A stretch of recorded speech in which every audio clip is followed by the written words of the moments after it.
queria também explicar que cada um aqui tem um motivo para mim estar presente na banca. Essa banca é muito especial. Queria agradecer a presença do professor Francisco. O professor Francisco, para quem não sabe, ele foi meu colega de turma, nós estudamos juntos. E foi a pessoa, quando eu decidi voltar à escola, que inicialmente me abriu as portas e me apresentou o professor Silvio. Isso é muito importante, numa trajetória de praticamente 10 anos. E o professor Márcio e o professor Sérgio participaram inicialmente da minha banca de mestrado. Eu fiz questão que eles voltassem a participar, para que eles pudessem acompanhar a nossa evolução. Agradecer também especialmente ao professor Sérgio, que a gente teve um contato um pouco mais frequente na área de BIM. Aqui eu reputo uma das maiores autoridades no assunto, e dentro desse universo que nós temos, deu bastante contribuições também e ajudou a gente bastante. E finalmente, ao professor Silvio, quero agradecer pela grande liberdade que ele me deu e pela confiança no meu trabalho e nos momentos difíceis que a gente passa. Sempre foi uma pessoa muito importante e continuará sendo forever, porque a gente tem uma relação que extrapola já o profissionalismo, uma relação de amizade e de confiança.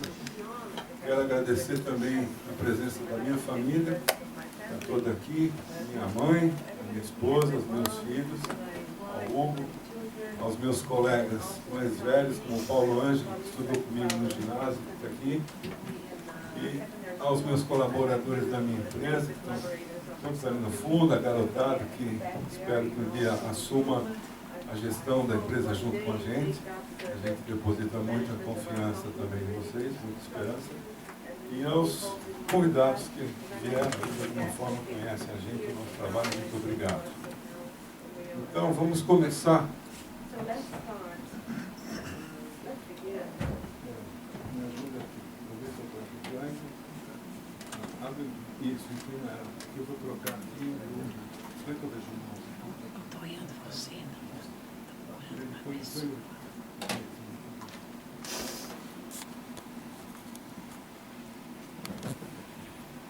Bom, vamos lá.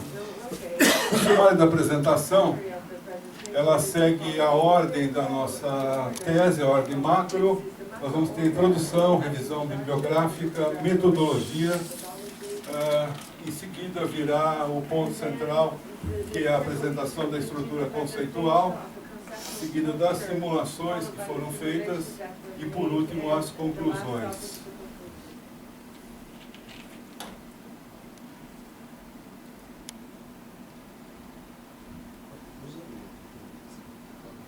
Eu não estou chegando. Vamos lá. Introdução. As empresas, elas investem muitos recursos implantando novas tecnologias sem compreender as mudanças que elas irão criar. Essa figura é uma figura central também, que vai mostrar que a tecnologia de informação suporta o processo de gestão e a concepção do produto. Em todas as figuras nós vamos ter sempre pares mostrando um lado que é a gestão e outro lado que é o desenvolvimento do produto. Porque o objetivo dessa tese é procurar uma integração entre desenvolvimento, gestão do processo de projeto com modelagem BIM. Ou seja, nós vamos buscar uma integração, uma intersecção entre ambos os processos. A TI vai suportar os processos. Os processos suportam informações relevantes ao processo do projeto e relevantes ao produto que é o quê? O modelo, é o edifício. Todas essas informações vão suportar a colaboração. A colaboração é o ponto central, é o ponto que fará garantir os resultados. Sem esse ciclo, nós não temos resultados bons. E é isso que a gente vai procurar enfatizar. Nós observamos em observações participativas, em torno de 20 projetos aproximadamente, que a gente vem trabalhando nos últimos anos, diversos obstáculos à gestão do processo de projeto. A gente destacou nessa figura os obstáculos relacionados por parte dos profissionais de projeto. Então aqui eu enumero alguns fatores que eu acho que são importantes no entendimento do processo. Ele é fragmentado e sequencial, ele envolve pouca integração entre os agentes envolvidos. A coordenação de projetos é comumente confundida com a compatibilização dos projetos. O planejamento é efetuado com métodos inadequados, porque ele se baseia no controle de entregas, no modelo delivery based. Ele não se referencia ao processo, sim ao resultado. Falta de comunicação ou falhas, diferentes objetivos e valores para cada um dos agentes envolvidos, uma forte resistência ao trabalho colaborativo por parte dos profissionais, resistência ao planejamento, processos desestruturados de trabalho via de regra, heterogeneidade de conflitos envolvendo equipe de projeto, uma grande resistência ao uso da tecnologia de informação, que é bastante conhecida na nossa área, e é uma barreira que impacta bastante o desenvolvimento do Build Information Modeling. E a tecnologia da informação ela é vista ainda como um custo, não como investimento. E vista como um custo, a tendência é que ele seja postergado, o que dificulta a implantação do BIM, uma vez que nós temos que trabalhar desde o princípio com todos os agentes envolvidos. Os profissionais também de projeto dão pouca relevância ao desempenho da construção, ao conhecimento da obra que será executada, falta de controle de qualidade do processo e inúmeras falhas na gestão da empresa de projeto. Isso para traçar um grande panorama do que nós temos hoje. Eu costumo comparar essa figura dessas duas engrenagens que estão conectadas. Aqui eu vou ter a coordenação do processo, ou seja, a gestão do processo. E aqui a coordenação do produto, aqui eu tenho o BIM. Eu não consigo trabalhar com o BIM sem a engrenagem de cima. E a engrenagem de cima também não consegue trabalhar sem o BIM.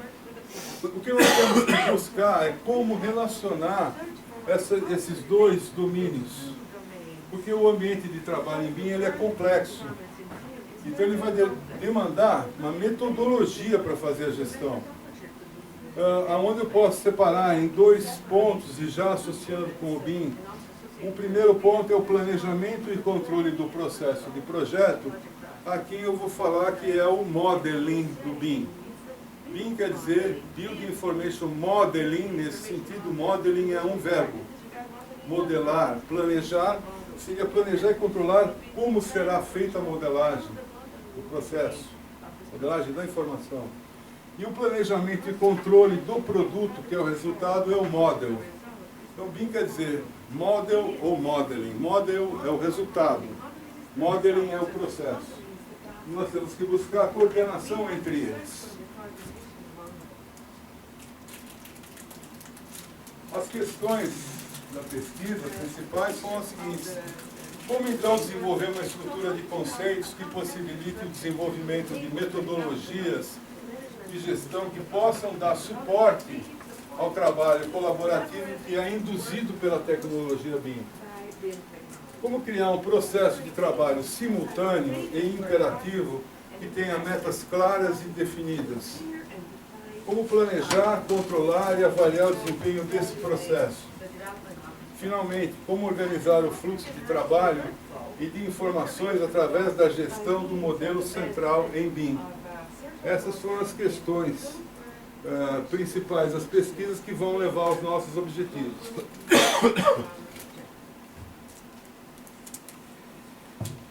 A pesquisa está delimitada em dois domínios. O domínio em azul, que é a gestão do processo de projeto, e o domínio amarelo, que é de tecnologia da informação.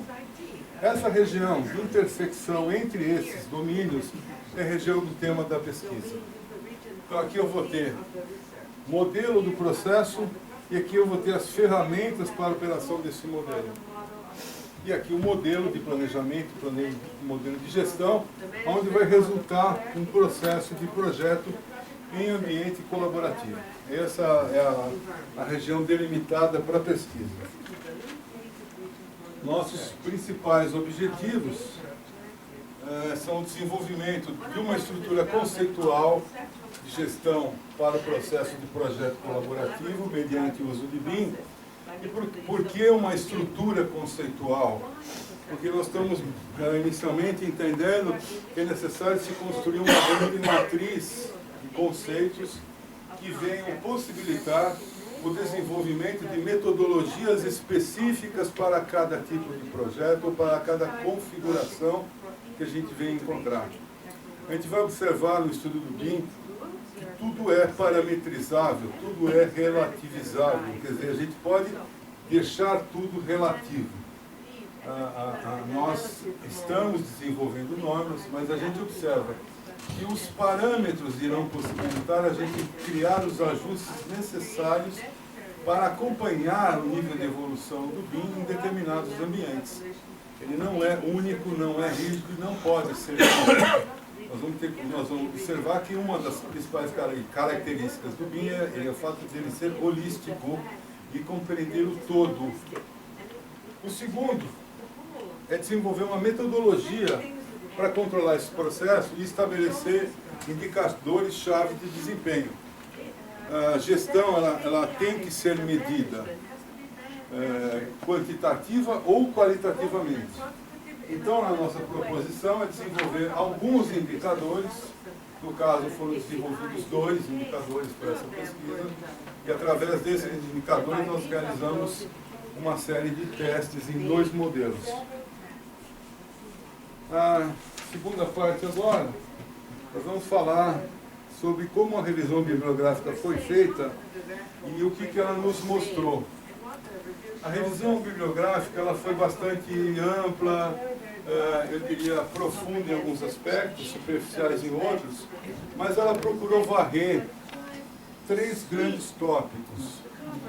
A gestão do processo de projeto, onde nós fizemos a revisão das visões existentes, uma revisão da metodologia ADEPT, inclusive necessária.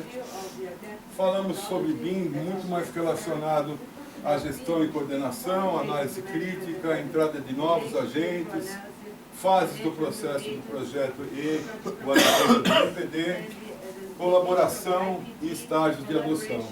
Aqui o foco do BIM foi voltado para a gestão.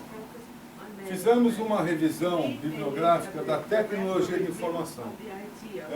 Entendemos que essa revisão teve que ser um pouco extensa e básica, porém, para um momento atual, onde se desenvolvem pesquisas recentes no Brasil, certas definições ainda são relevantes numa tese, como definição de BIM, definição de IPD, definições de IFC, principalmente, e os 3 pilares da interoperabilidade, IFC, IFD e IDM. Revimos os sistemas de classificação da informação, alguns conceitos de programação orientada a objetos são necessários para o entendimento do BIM, compartilhamento e troca de modelos, falando um pouco de vários formatos, proprietários, não proprietários, servidores, modelos federados, enfim, todas as modalidades. E fizemos uma revisão dos principais guias e manuais de implementação do BIM existentes até o momento, uma vez que a publicação desse tipo de material ela é bastante intensa atualmente. Nós descartamos alguns, porém damos importância a esses principais, onde nós observamos, através da leitura desses materiais, uma oportunidade de evolução de alguns conceitos. A maior ênfase dessas publicações, em geral, ela está na tecnologia. a gestão do processo de projeto ela é pouco explorada nesses manuais, com exceção do projeto IMPRO, que foi um projeto de pesquisa muito amplo, desenvolvido durante alguns anos, um consórcio na Europa, onde eles realmente conseguem fazer uma abordagem sistêmica.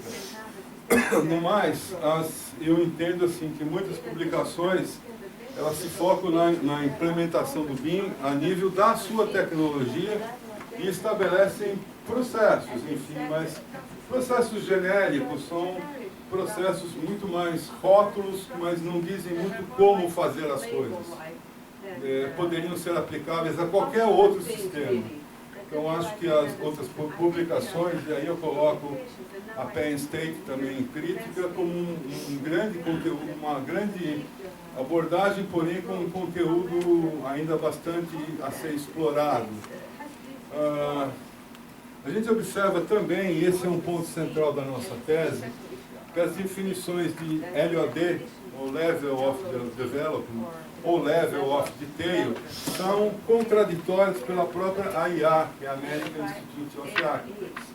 A gente, ao pesquisar o tema, a gente observa que a própria AIA, ora se refere ao LOD como nível de detalhe geométrico e a hora se refere a não geométrico. Temos várias contradições.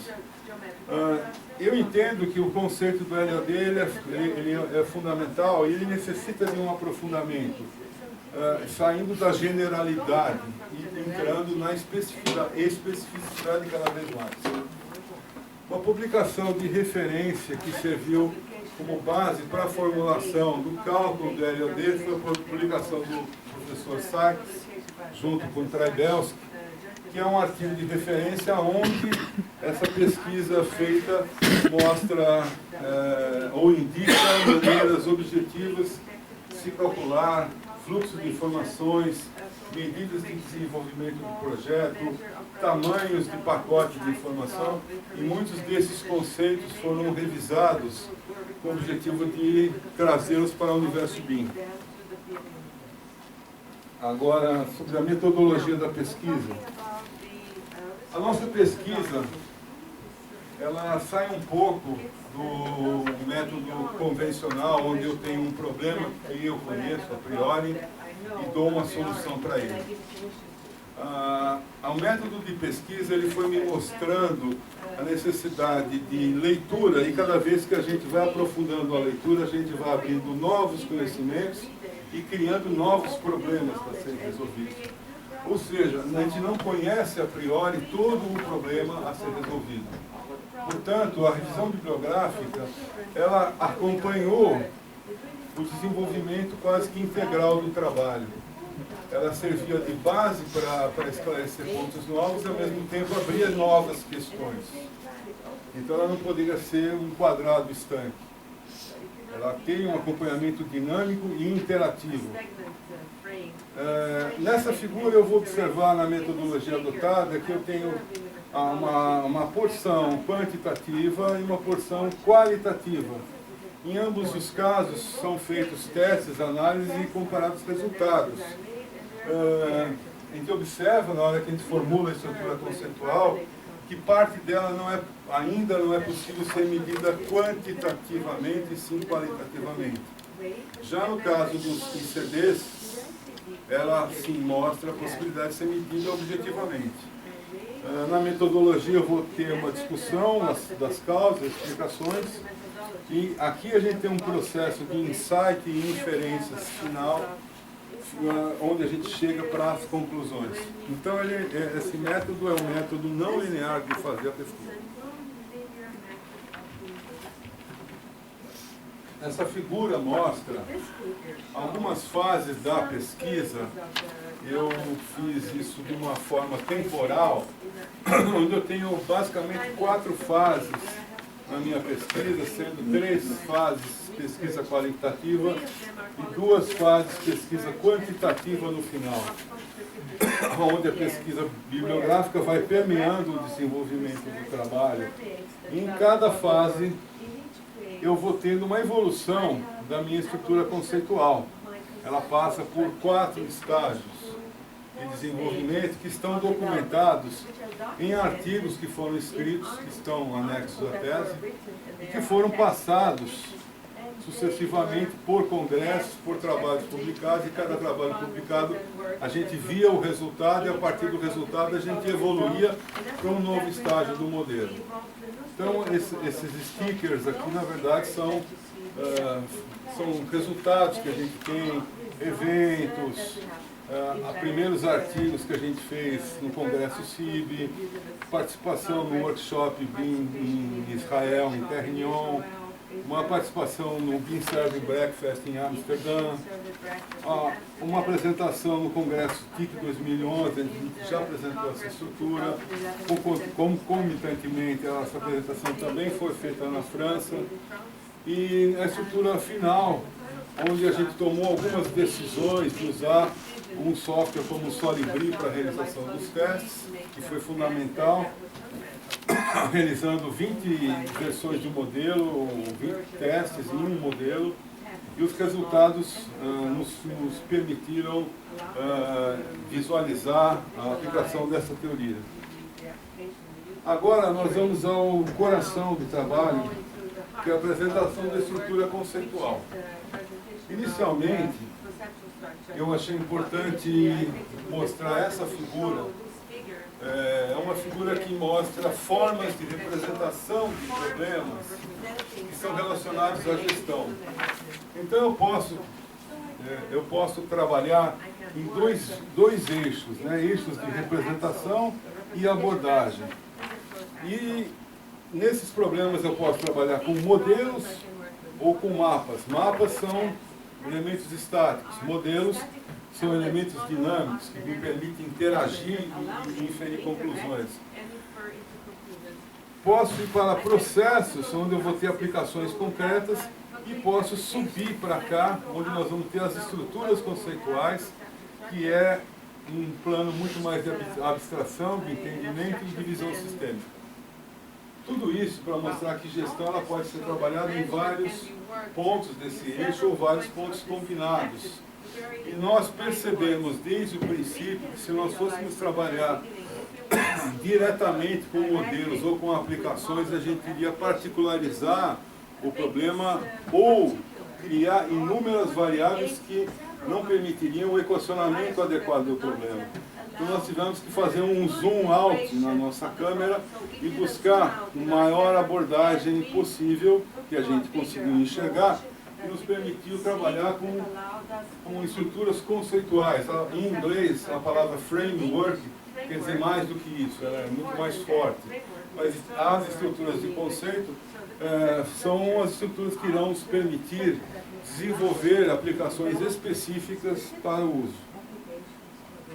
Para isso, nós levantamos alguns pontos-chave, antes de desenhar a estrutura, que seriam necessários constarem na estrutura ou dentro dela, né? Alguns pontos-chave da gestão do processo do projeto, onde eu vou ter palavras-chave nesse esquema mental: multidisciplinaridade, inserção no empreendimento, planejamento do processo. A multidisciplinaridade me leva para a coordenação, para a colaboração. Coordenação me leva para escopos de projeto. Colaboração para pessoas e projetos, pessoas e processos. Eu tenho que ter uma eficácia nesse processo aqui. A inserção no empreendimento, o ponto principal é alinhamento com o modelo do negócio a ser feito e com a gestão do desenvolvimento desse produto. E aqui eu vou ter que ter tomadas de decisão. Em termos de planejamento do processo, eu tenho uma gestão do processo do trabalho, onde eu controlo etapas, fluxos de informação, e eu vou buscar eficiência. Em cima eu busco eficácia, embaixo eu busco eficiência, aqui eu busco tomada de decisão. Tudo isso junto, né, na minha estrutura, eu vou ter que ter processo de análise crítica, verificação e controle. Isso tem que ser medido através de indicadores chaves de desempenho, que vão retroalimentar o processo de gestão do processo de projeto.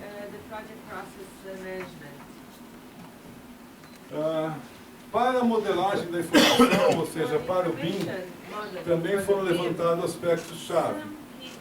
O primeiro, não necessariamente na ordem que acontece, mas não é que está desenhado. Planejamento da troca, das trocas de informação. Isso significa que eu tenho que ter sistemas de classificação da informação do edifício. E tenho que ter uma quebra do edifício, um Model Breakdown Structure, para poder criar as propriedades, as famílias. Então eu tenho que enxergar aqui um edifício em quebras de suas geometrias. Eu tenho um outro ponto-chave, que é a infraestrutura de tecnologia de informação, software e hardware, e em software eu vou ter que ter interoperabilidade. E a interoperabilidade ela é proporcionada pelo IFC, Industry Foundation Classes. Tenho também que ter usos previstos para o BIM. O BIM ele precisa ter um plano do que ele vai ser usado.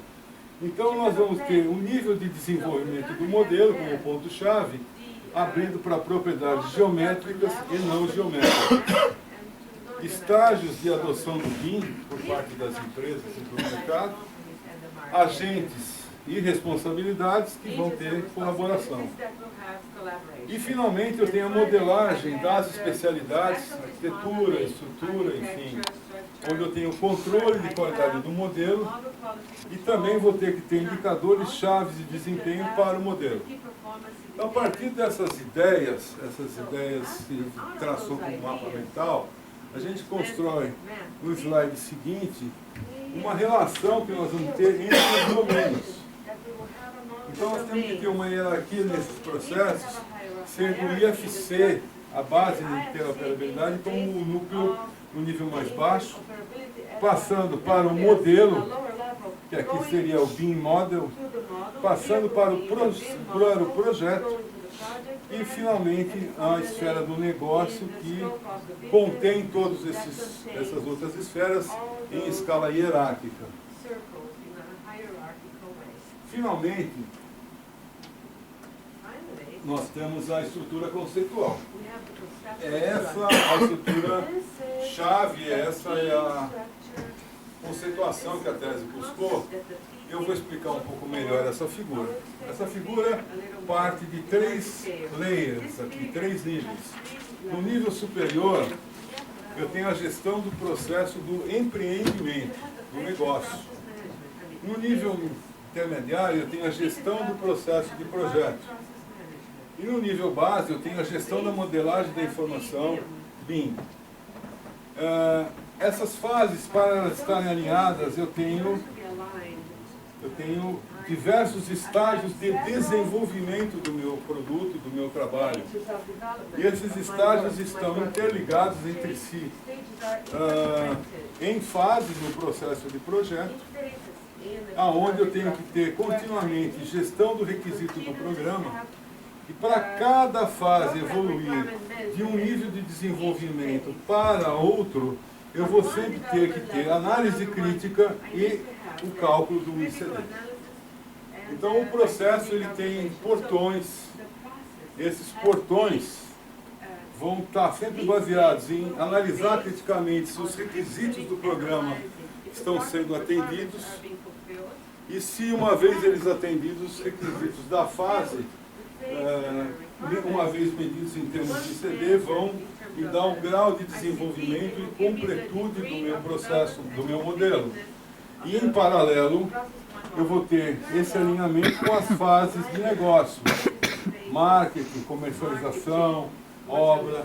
Então o negócio comanda o desenvolvimento do projeto. Agora, o que comanda o desenvolvimento do modelo é essa gestão, onde eu vou ter evolução do meu modelo em termos de propriedades geométricas. As propriedades geométricas, na verdade, é o quanto eu vou colocando informação geométrica, geometria, detalhes geométricos, mais coisas. E não geométricas, elas vão em um outro nível, ela vai no sentido de profundidade. O quanto de informação eu estou agregando aos meus objetos em cada nível. Isso é muito importante, porque o entendimento do BIM, ainda hoje, não só em escala nacional, mas muito também em escala mundial, ele ainda é entendido muito como um modelo geométrico. Se usa muito BIM para geometria e muito pouco para informação. Então nós estamos buscando uma gestão que vai procurar gerenciar o modelo BIM a nível das suas informações. E essas informações podem ser muitas, como vocês leram na tese. A combinação é muito grande de possibilidades que a gente pode descer. Nós criamos uma figura que pretende ser um conceito para avaliação do processo como um todo, onde eu chamo de nível de maturidade. Essa figura representa em 4 quadrantes os principais pontos que nós entendemos que precisam estar contemplados na gestão. O primeiro ponto é o atendimento dos objetivos do empreendimento, que será lido através dos requisitos programáticos. O segundo ponto é a compatibilidade geométrica, onde nós vamos medir a densidade das interferências físicas, como é bastante conhecido. Porém, a compatibilidade ela não é só interferência física, a compatibilidade também pode ser relacionada a requisitos do programa. Eu posso ter falha de compatibilidade em não atender espaços mínimos necessários para determinados usos. Então, o conceito de compatibilidade ele é mais amplo do que o conceito apenas de clash detection. Aqui eu tenho o planejamento e controle do processo, onde eu vou trabalhar com prazos, fluxos de trabalho, fluxos de informação. E o nível de desenvolvimento, onde eu tenho as propriedades geométricas e não geométricas relacionadas aos usos do BIM. Se eu pegar todos os usos possíveis do BIM, desde a fase do projeto até a fase de gestão de facilities, eu posso descer até 5 LODs, 5 níveis de desenvolvimento, cada um com uma gama de propriedades específicas que a gente pode estabelecer. Com relação aos objetivos do empreendimento e requisitos programáticos, aqui eu tenho 3 figuras que são figuras do trabalho do professor Arthur Kiviniemi, onde ele mostra 3 situações, onde a primeira, o requisito do cliente não muda e as soluções de projeto vão resultar num resultado totalmente diverso daquele esperado. Nessas 2 outras situações eu tenho uma gestão tanto do objetivo quanto do resultado, de maneira que ambas caminhem paralelamente. E nessa terceira, as mudanças vão acompanhando e procurando seguir o objetivo. O que ficou claro para mim nesse trabalho, principalmente que o trabalho do professor Arthur foi referência para mim nesse assunto, é que nós não temos ainda suporte nos softwares para a gestão. Os softwares, modelagem, eles não têm nada a ver com a gestão. Eu não consigo visualizar em momento nenhum o que eu queria ter. Uma vez que eu posso apagar os objetos que eu estou construindo, eu perco a memória. O que afinal eu estou medindo? Algo que eu deveria ter tido no programa. Então os softwares não têm suporte para a modelagem do programa. E isso o Arthur também deixa claro, na medida onde ele também levanta no IFC, que o IFC também tem essa ausência. E dentro do próprio IFC, as propriedades relacionadas à gestão do programa estão dispersas em inúmeras classes e categorias. E aonde é feita uma proposição para que se crie um novo modelo para a gestão desses requisitos.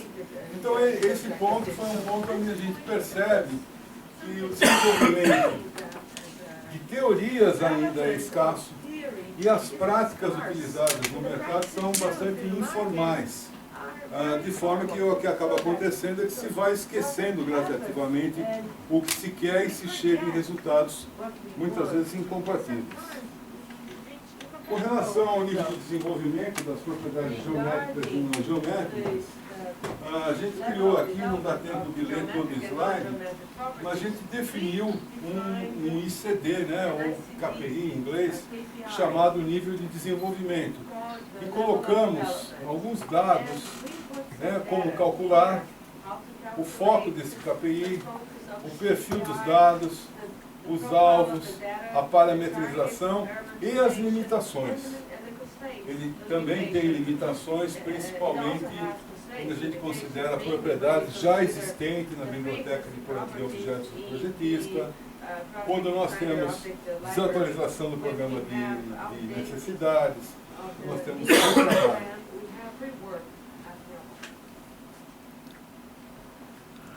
O cálculo do ND, na verdade, ele tem como base, essa figura mostra as informações básicas de onde elas vão ser extraídas. O primeiro quadrado eu vou mostrar que ela vem do Building Information Modeling Protocol Exhibit, que é um documento da IA, onde ele vai me relacionar com a categoria uniforme do edifício. A outra informação fundamental é o Building Element Matrix, que vem da USA Veteran Affairs, onde eu tenho aqui o desdobramento das propriedades, bem, muito grande. Porém, a gente vai propor isso no nosso modelo, mas recomendando que elas sejam adequadas à nossa realidade. Aqui vem um conceito-chave do trabalho do Sachs e Trybelski, que é a definição do tamanho do pacote de informações.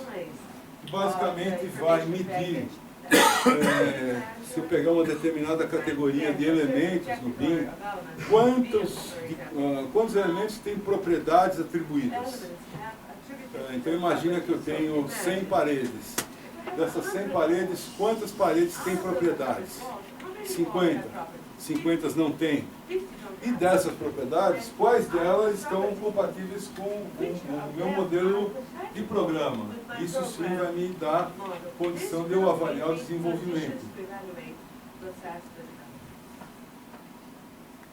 Essa figura vai mostrar isso.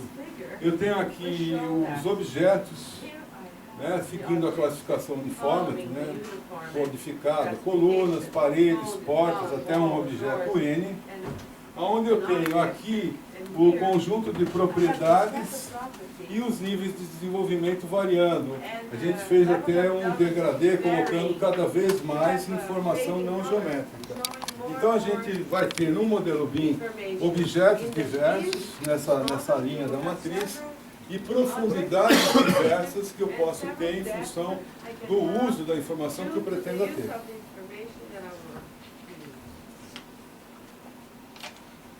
As propriedades que estão colocadas nessa estrutura, elas estão coloridas com código de cores, e aqui elas permitem ter vários desdobramentos em termos do tipo de informação que eu possa colocar no BIM, como estimativas de custo, análises energéticas, especificações, enfim, inúmeras propriedades. Essa planilha é a planilha de como calcula o ND. Não dá para explicar o cálculo, os professores já leram, mas é uma planilha em Excel, basicamente, onde eu tenho aqui o meu nível de desenvolvimento. Aqui eu tenho o número total de objetos especificado por tipo de uso do BIM. Aqui eu vou ter, eu desenhei a fórmula, a quantidade de objetos medidos e dentro dos objetos quais têm propriedades atribuídas. Através de um processo de média aritmética, eu chego a uma nota, que é uma somatória de pesos multiplicada pelo número de objetos, que me dá uma média de atendimento daquele LOD. Então, se o LOD é 400, eu posso ter chegado a 300, eu consigo aferir uma nota e com isso eu sei o quanto falta para atingir. Isso pode me abrir informações para instrumentos contratuais e para a gestão do próprio modelo. Temos de densidade de interferências, da mesma forma, também está aqui definido o ICD, como ele é calculado, como é o perfil de dados, enfim. Mas o cálculo é muito simples, é o número de interferências detectado por softwares de Clash, como o Solibri, Navisworks, dividido por 1000 metros cúbicos, que é uma razão para eu poder ter comparações. Em relação ao planejamento e controle do processo, nós fizemos uma relação entre projeto e modelo através de alimentação e retroalimentação em 3 níveis: estratégico, tático e operacional. Aqui a gente conseguiu alinhar a estrutura analítica do projeto com a estrutura analítica do modelo e demonstrar que é possível ter um alinhamento entre o processo de projeto e o processo de modelagem.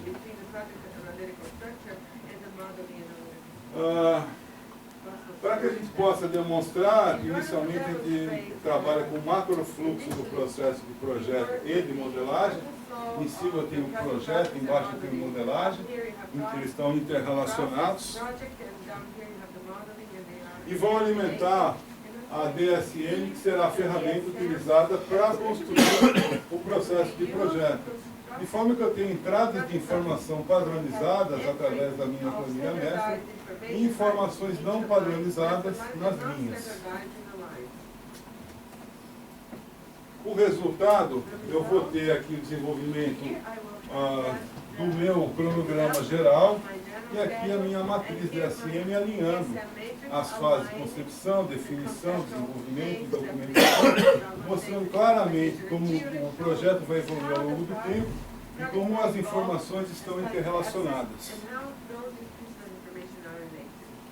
Em relação à gestão do planejamento e controle de médio e curto prazo, a gente trabalha com a visão do Look Ahead Planning, porém, o cálculo do curto prazo, eu estou preferindo propor o nível de desenvolvimento, né, o OLOD, semanal, ao invés do PPC. O PPC, na minha opinião, ele vai medir tarefas e eu entendo que ele possa estar medindo novamente entregas e pode tirar o foco da evolução de curto prazo. Eu prefiro manter a evolução de curto prazo sendo medida semanalmente, identificando restrições de médio prazo, e dentro dessas restrições eu vou trabalhar para removê-las e vou também fazer ciclos maiores de medição do desenvolvimento do meu modelo. Foram feitas 2 simulações. O primeiro caso é um edifício comercial desenvolvido por uma empresa cujo objetivo era gerar desenho de arquitetura, simplesmente. E o próprio escritório modelou internamente o projeto estrutural. As instalações não foram modeladas e todas as disciplinas trabalharam em CAD 2D. O planejamento do projeto foi feito simplesmente através da entrega de controle de desenhos e nós tivemos a oportunidade de acompanhar 20 versões do modelo. Com relação ao nível de desenvolvimento, para cada versão, nós fizemos a medição, ela está toda demonstrada em planilhas, alguns pontos fora da curva por se tratar de erros do modelo, mesmo assim estão representados, ela se mantendo num patamar médio de 272 aproximadamente. Aqui nós fizemos também uma comparação da evolução do nível de desenvolvimento com o número crescente de objetos que vão tendo durante as 20 versões. Nós fizemos um gráfico de Pareto colocando a quantidade de objetos que tem mais problemas. Então, em termos de problemas, foram mais detectadas interferências nas alvenarias com as estruturas que dominou o processo todo. O processo, então, ele teve muita colisão exatamente nesses pontos aí. A densidade de interferência, ela foi estudada, parametrizada de 2 maneiras. A primeira como um parâmetro de menor tolerância, ou seja, mais rigorosa, e uma outra com maior tolerância. Ou seja, a interferência ela é função da tolerância que eu dou. Eu posso dar menos tolerância, eu tenho um número maior de interferência, ou dar maior tolerância e ter menos volume de interferências. E elas estão apresentadas aqui já normalizadas. E mostrando que mesmo em ambos os casos, a tendência é quando o projeto está se aproximando do final, nesse estudo, as interferências foram aumentando. mostrando que a correria, provavelmente, para a entrega final predominou e com isso as interferências foram deixadas de lado. E também mostrando que elas podem ser parametrizadas. Ou seja, o software que detecta interferência, ele por si, ele não determina nada. Nós temos que entrar em cada parâmetro e definir o quanto que a gente vai a limite de tolerância. Então, a mesma coisa aqui, eu vou ter os gráficos de Pareto nas duas versões, mostrando que os maiores problemas vão estar exatamente na estrutura, as interferências estão na estrutura e em outros objetos. E os comentários. O nível de desenvolvimento foi, em média, foi 272, muito baixo, porque o alvo era de 400. Porém, ao examinar os desenhos em loco, eles estavam completos, com todas as especificações. Eu fui descobrir o motivo. Foram usados métodos manuais de inserção de propriedades, ou seja, as tags que eu posso colocar, eu posso deixar a tag vir automaticamente, ler a propriedade, ou eu posso chegar lá e editar. E foi feito isso. Então, se mostrou esse caso que esse escritório ainda utiliza métodos manuais, ou seja, utiliza-se o BIM como um AutoCAD. A DI aumentando ao longo do tempo, maiores interferências entre estrutura e vedações, muitas falhas na classificação dos objetos, mostrando que não há muito entendimento, concluindo que o BIM é entendido como ferramenta de desenho por essa empresa. E o segundo e último caso, para a gente concluir, é um caso onde a empresa que desenvolveu, uma empresa construtora e incorporadora, inclusive foi a empresa que, de alguma maneira, mais apareceu no último ano passado como pioneira. Ela é bastante conhecida, esse caso, da mídia, inclusive. É um edifício residencial. O objetivo dessa construtora foi a geração de levantamentos quantitativos. Nesse caso, foram modeladas apenas a arquitetura e estrutura. Nós não pudemos ter acesso ao histórico do processo do projeto, e sim a uma versão do modelo. Porque, se por um lado foi um fator limitante, por outro mostra também que eu posso, através desse método, conseguir ter conclusões em cima de um modelo. Eu posso ter uma espécie de um termômetro para isso. Então, o cálculo do ND dele, previsto para 400, chegou em 318, que é um resultado bom. E o cálculo da densidade de informação também foi inferior ao outro, mostrando que esse número é um número relativo. Espera só um minuto que tem alguma mensagem na televisão.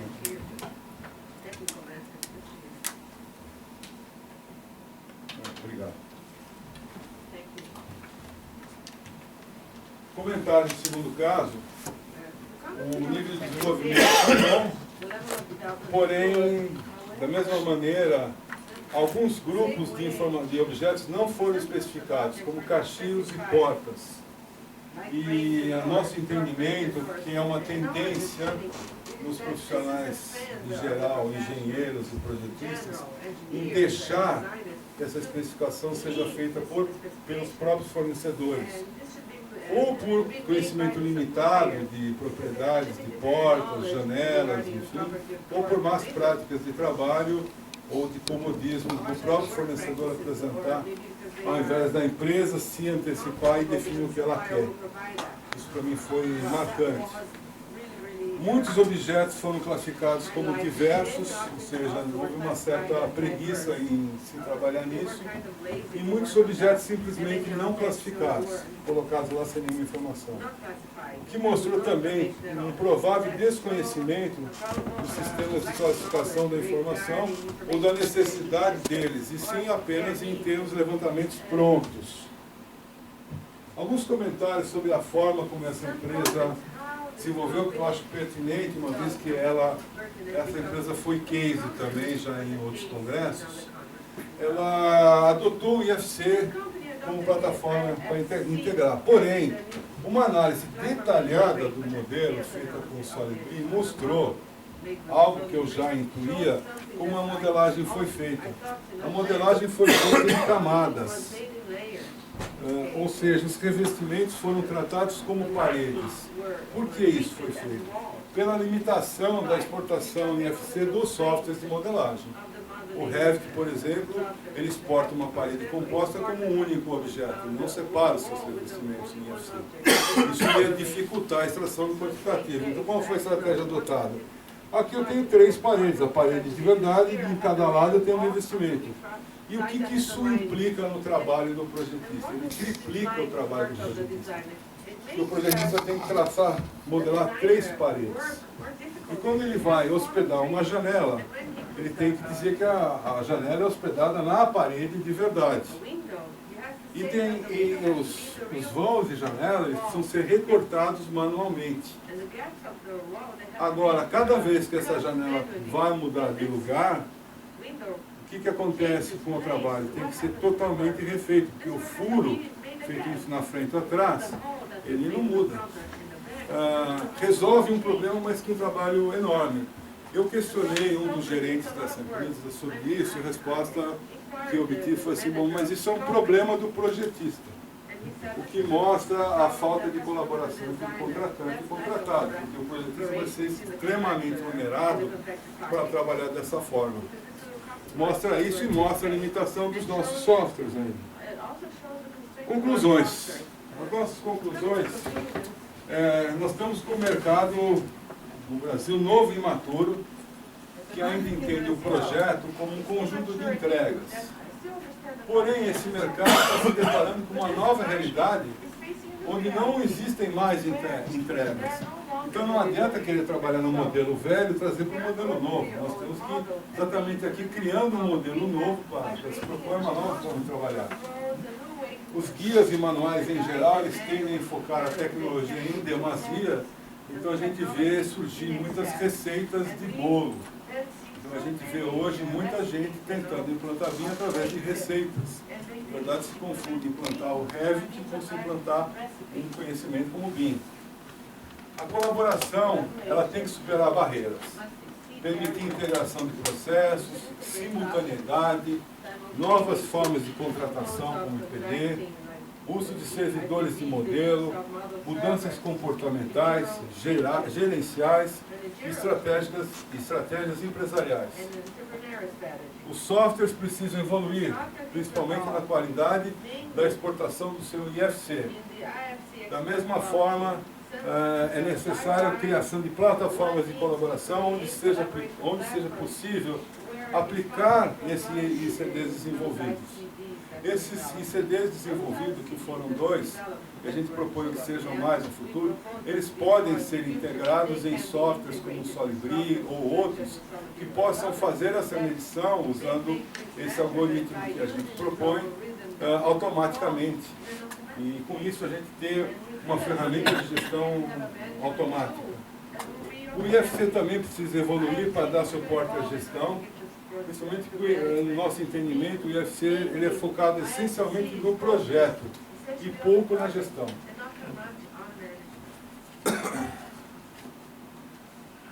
A estrutura conceitual desenvolvida, a gente então conclui que ela permite particularizações, ela relaciona os domínios de gestão e modelagem, conforme foi levantado no princípio, ela deixa claro o processo e as fronteiras, estabelecendo processos de análise crítica, e possibilita o planejamento e controle do processo, integrando a EAP com a EAM. Então, nosso entendimento, o problema proposto foi solucionado. As simulações, elas comprovaram o funcionamento dos indicadores-chave de desempenho, a partir da leitura dos resultados, que foi possível inferir as práticas de trabalho das empresas e fazer as críticas. Então, eles se mostraram com ferramentas de diagnóstico, reforçaram a constatação das necessidades do estágio do BIM em 2 situações frequentes ainda no Brasil, que é a geração de desenhos e quantitativos. Os 2 casos mostram pontos de melhoria nos processos que são ainda imaturos, né? Essas ferramentas ainda precisam evoluir bastante. Com relação a trabalhos futuros, nós propomos a implementação de um modelo para a gestão específica de requisitos do programa, eu acho que é um bom trabalho. Em relação à medição do nosso LOD, eu acho que seria fundamental o desenvolvimento de uma matriz de elementos BIM adequada à nossa realidade. A gente demonstrou que isso pode ser flexível, pode ser crescente, inclusive a gente demonstrou que a gente pode colocar propriedades como requisitos de norma de desempenho, eu mostrei durante o desenvolvimento da tese, através de property sets. Então o IFC tem uma estrutura expansível. Então aqui eu acho que é um trabalho setorial muito interessante a ser desenvolvido. Desenvolver novos indicadores de desempenho, conforme o Rafael propôs no trabalho dele inicial, que nós não desenvolvemos ainda porque nós não temos servidores de modelo para medir logs, para medir tempos de atraso, gargalos, enfim, nós ainda estamos longe de medir essa eficiência, eu acho que esse seria um passo seguinte. E também na parte do ensino, melhorias na formação do coordenador do projeto, tanto no ensino do BIM quanto nas práticas de trabalho. A nossa posição é contrária à existência de um BIM Manager. Nós entendemos que ela é uma função transitória, temporária, e em muitos casos entendida ainda como um modismo. A gente entende que, por se tratar de uma tecnologia nova, seja necessário uma espécie de um suporte. Porém, o que a gente defende é que o nosso coordenador seja melhor capacitado através de cursos de pós-graduação e que uma figura como o BIM Manager ela se justifique talvez em projetos muito grandes, não nos casos correntes. Muito obrigado.